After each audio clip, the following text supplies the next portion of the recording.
இட்லி தோசைக்கு சாதத்துலேயும் போட்டு சாப்பிட்றதுக்கு ஒரு அருமையான சைட் டிஷ் இப்போ பார்க்கலாம்.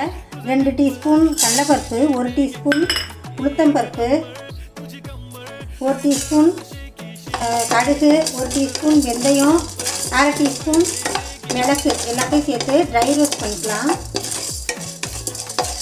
எல்லாம் செவந்துருச்சு. இப்போ ஆற வச்சு மிக்சியில் அரைச்சிக்கலாம் பொடியாக. 3 பெரிய வெங்காயம் எடுத்துருக்கேன். நீங்கள் சின்ன வெங்காயம் வேணாலும் சேர்த்துக்கலாம். 8 பூண்டு பல் சேர்த்துருக்கேன். அதையும் சேர்த்து மிக்சியில் அரைச்சிக்கலாம். ஒரு கடாயில் 1/2 டீஸ்பூன் சோம்பு, 1/2 டீஸ்பூன் ஜீரகம் சேர்த்து பொரியட்டும். அதோட 2 வரமிளகாய் சேர்த்துக்கலாம். கொஞ்சம் கருவேப்பிலை சேர்த்து பெருங்காயத்தூள் ஒரு 1/2 டீஸ்பூன் சேர்த்துக்கலாம்.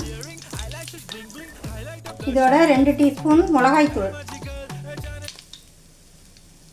வெங்காயம் அரைச்சி வச்சதை சேர்த்துக்கலாம்.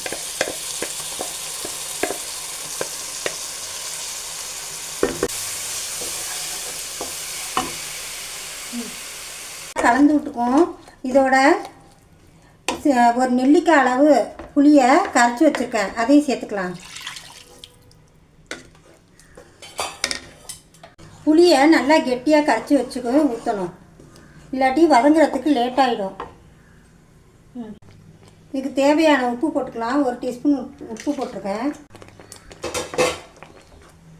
இப்போ இதை மூடி வச்சு வேக வச்சிடலாம். இதோட எண்ணெய் பிரிஞ்சு வந்துருச்சு. இதோட அரைச்சி வச்ச பொடியை சேர்த்துக்கலாம். இதோட சின்னதாக ஒரு கட்டி வெல்லம் சேர்த்துக்கலாம். சேர்த்து எல்லாத்தையும் கலந்து விட்டுடலாம்.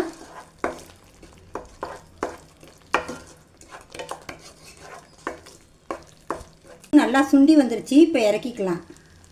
இது மாதிரி ஈஸி அண்ட் டேஸ்டி ரெசிபீஸ்க்கு SRM கிச்சனை சப்ஸ்கிரைப் பண்ணுங்கள்.